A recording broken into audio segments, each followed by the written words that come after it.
the world we're in, but it also kind of shows that the system hasn't caught up with people doing unique and interesting things. And part of it's the alcohol volume, because you wouldn't typically find a cider that's doing something like this with that high alcohol volume.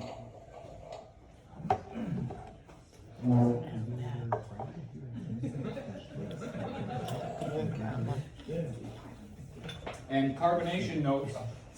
So I like the softer carbonation on this to play well with the soft vanilla versus the Cider Piquette. In general, our carbonation we like to keep a little bit low and not be too crazy, other than like the pet nat. If we're doing something, this carbonation can really overwhelm the flavor palette. It's nice and small levels, I think, in cider. But the Cider Piquette, we did try pushing the limit. So it's probably one of the higher carbonation levels in all of our ciders. The Cider Piquette and probably the Blush are up there as being our higher carbonation levels.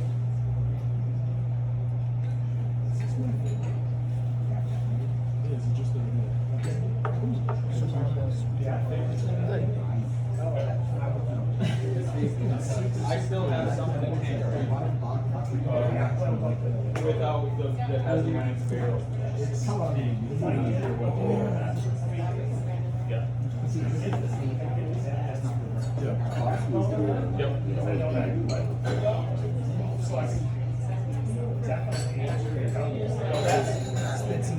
So real quick, you guys are tasting the apricot brandy. We haven't started yet, but I mean, they are though. You're going to Yep. taste the apricot brandy. Yep. And it's okay if you're like that.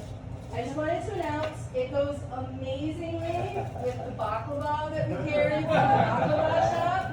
And I also wanted to mention, to foray into food pairings, we're going to have Sherwood Pita Wagon parked next to us Fridays and Saturdays starting in May, and then in June they'll be here pretty much all the time. Oh, that's great to hear. And So you'll you be guys, able my to boss ask hasn't told me that. people in here or at the truck, and they'll be able to help you pair your food with your drink. So all the mouthfuls. I'll be in that truck. And Joel will be in that truck. You'll have a guy on the inside. I'll be in that truck. Unless I'm in here. Which, you know, break time.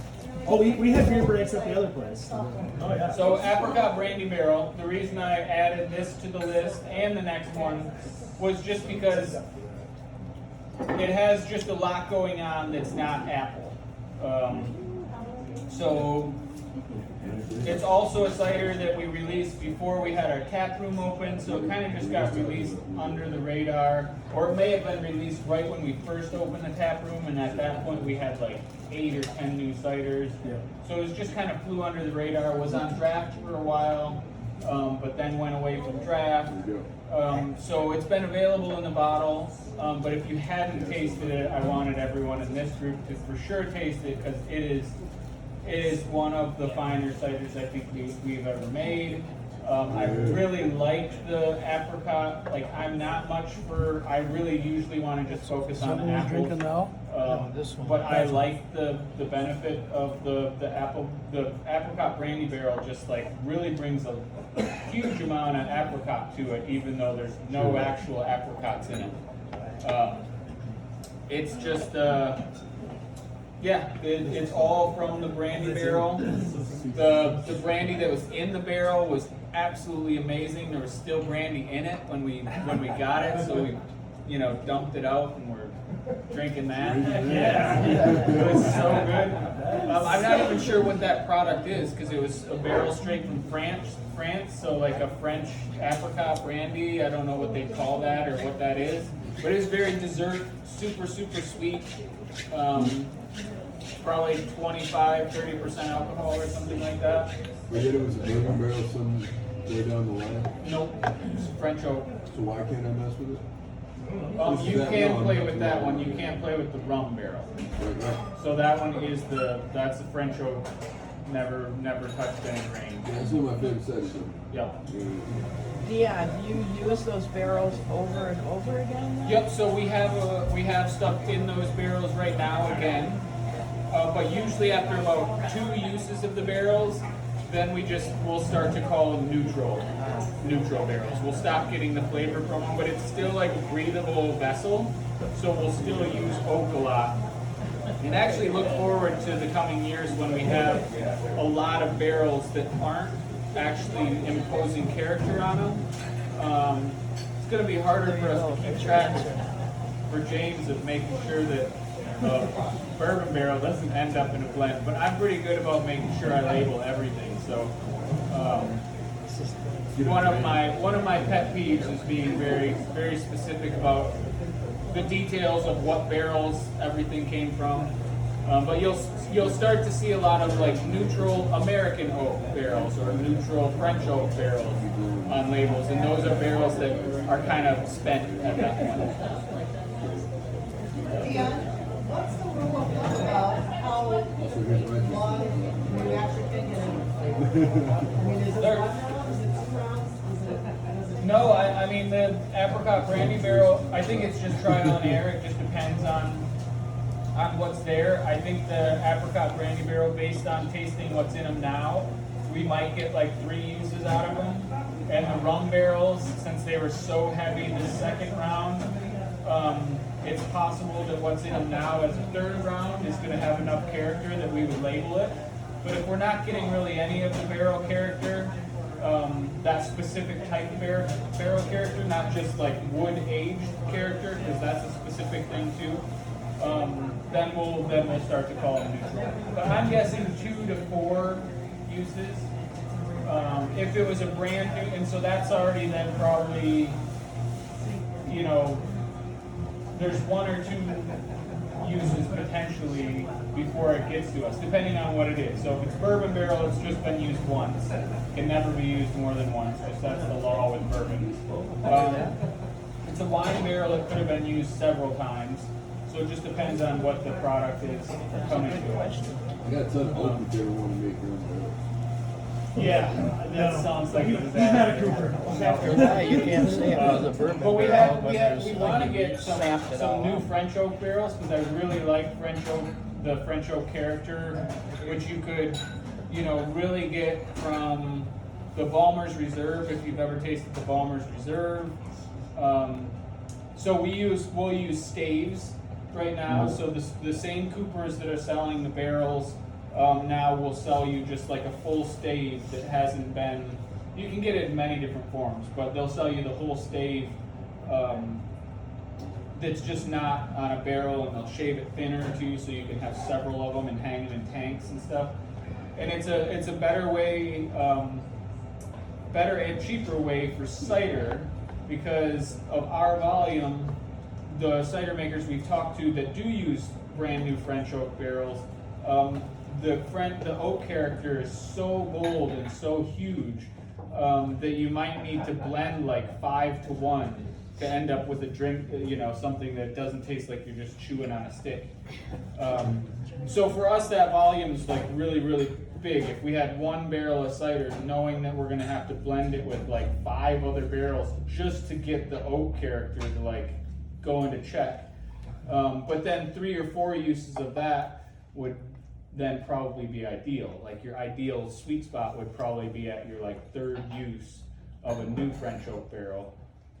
So we hope to play with that, but it's also, they're really expensive, and then you can always have like spoilage problems. So you know, if something nasty happens right away out of the gate, you not only lose all that cider, but now your barrel's gone too. So I've really come to really like, in our future investments will probably be the majority of them in Calvados barrels. So I really like the Calvados barrels. It's French oak, and French oak I like a little bit better than the American oak. It's denser, it doesn't breathe as much, which is exactly why the bourbon and Scotch people like it, because it does breathe so much. So the French oak is denser, doesn't breathe as much.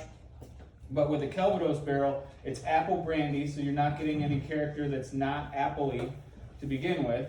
And then these spirit barrels, you're getting a clean, you know it's a clean slate. There's there's no bacteria, there's no potential for spoilage. So as soon as it touches our cellar, everything that we do to it at that point, you know, spoilage could happen, but we know we're starting with a clean slate. Whereas if we buy in wine barrels, which we did a few of them, they'll claim that they're free of any problems, but there could be problems halfway through the staves. So it might be 6 months before the liquid hits that and starts mingling with that deep layer of the wood. Another one? So it might be many months before then all of a sudden you're getting these problems. The wine, the big ones we're looking for with wine are ethyl acetate, which is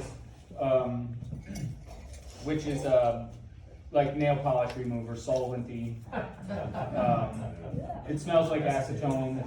It tastes like it's not a good one. I like some weird flavors, but that's one that's hard to get by.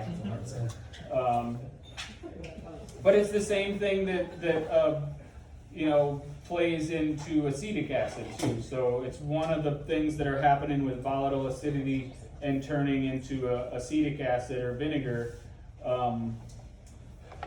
Yeah, it's just I think in, like we were talking Spanish Sidra, acetic acid being created by different things other than just potentially acetobacter is the thing that would create these nail polishy things and then eventually result in vinegar. But yeah, so that's apricot brandy barrel.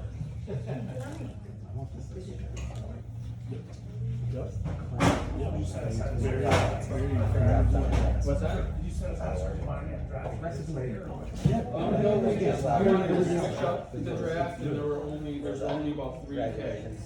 But we're gonna, yeah, so another announcement just about the summer and how things will go is that, we'll probably have 2 or 3 new ciders every month, all throughout the summer. Whoa. So we'll just be like changing up our draft regularly. So with the apricot brandy, we saved a few kegs, but there's only probably about 3 kegs, which will hopefully get us through the rest of this month. Then we still have bottles, but then we'll be switching things out. So like Spitzenberg, the single varietal Calgos Spitzenberg, which was on tap, is no longer on draft. But we have a few of those kegs. That'll come back at some point. We're just kind of sitting on it. It's an excellent cider. So some of the things we pulled off, if it's not there, we might still have draft versions of it, but we're trying to mix it up. Partially so we can bring back things that were gone. So the co-ferment Le Crescent, moving on to the last one, was on the menu when we first got in here, and then we took it off. It's the color of cider, so it wasn't as sought after as like the Petite Pearl and the Rosé and the Blush, but it's very wine influenced, and I think that it didn't get a fair shake because people weren't super into it. But I think it's absolutely stunning and super interesting. So co-ferment, we basically, I've talked about co-ferments in the past, but we basically took Le Crescent grapes from Harvest Time, which is a farm up in Sheboygan, and we pressed the grapes, you know, crushed them first, set them in a tank, those big macro bins like I was talking about, and we started wild fermentation and fermentation on the skins. So white wines typically are going to be crushed and then pressed off of skins right away, which is why they're so white and clear. So it's not normal to leave white wine grapes on skins, but there is a tradition in Georgia, the country, not the state, of making something called orange wine, which has kind of gotten a little trendy in the super wine nerdy places. And it's a wild fermentation white wine cider that is fermented and aged for a little bit on skins. So with all red wine, you're crushing the grapes and starting fermentation and on the skins. So you're getting a lot of the tannins and that deep red color and the heaviness of the red wine from the skins and the skin contact. and so that's not typical in white wine. But in the Georgian orange wine tradition, they would do that, and they call it orange wine not because there's oranges in it, but literally just because the color tends to be a little bit orange. So another thing to seek out next time you're downstate at a wine shop or something is to seek out orange wine, because it's really fabulous. So anyway, so we started that way. And just real quick, if you are looking for great places downstate to get stuff, you could go to Ideal Party Store in Bay City. We have stuff in Saginaw, Frankenmuth, Ferndale, Detroit, Ann Arbor, and you'll find all of it on our website, first page. So if you're jonesing for cider when you leave here, you can find it that store. I send my coworkers to places downstate because they're all downstate and they're like, they never heard of this place, and I'm like, because it's my area. Yeah. And they're like, holy crap, like it's not what they expect. They think cider, they think Blake's, right? They think Avery Orchard. They don't think this. Yeah, so back to co-ferment. I'm halfway through I know it's a lot. We're almost there. I know I'm a dork.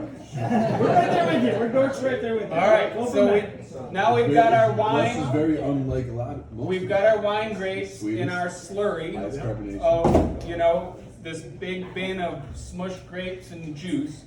So then we use this big filter thing on the pump. It's a pretty coarse filter, and pump off as much of the wine as we can. The wine goes into a tank and separates, and then we just had this sludge of grape skins, kind of like a soup, because you can only pump so much off without it clogging up this stainless steel filter thing. At that point for the co-ferment, fermentation was not quite finished yet. We pumped cider onto it, so a base blend of this one still had some of our wild, I believe, so some of our wild apples, which would have been wild apples from 2020 actually, and then a blend of heirloom apples, so probably Ida Reds, Northern Spy, Matsus, that's probably about it.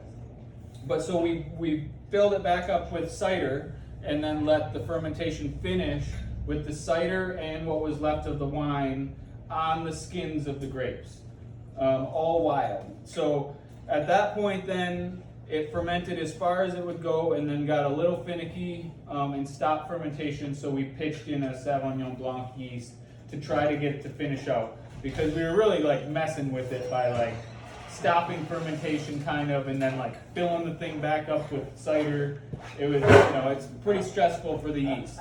But very much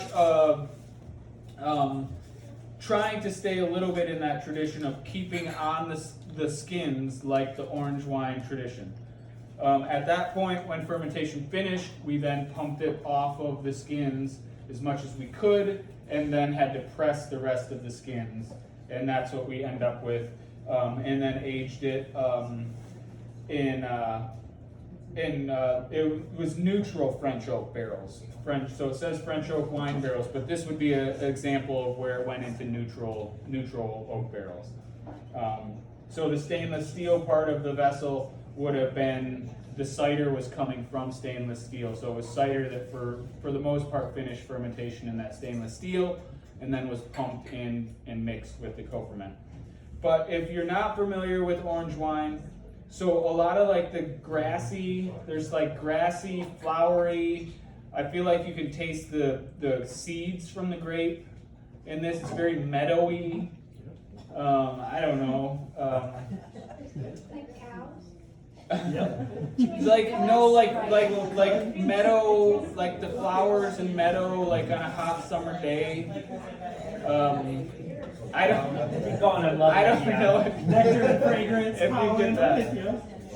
It's very interesting.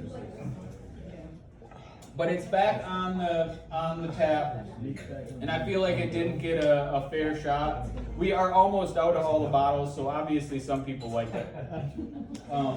But we have lots in draft. We didn't bottle a ton of it, and so I think it's a really good summer drink. It is nice. But it's interesting. If you do get an orange wine bottle, drink that and then come back in and taste this on draft and see see the similarities. There's a lot of cider going on in this versus the wine, but I think it's kind of hitting a similar profile as orange wine.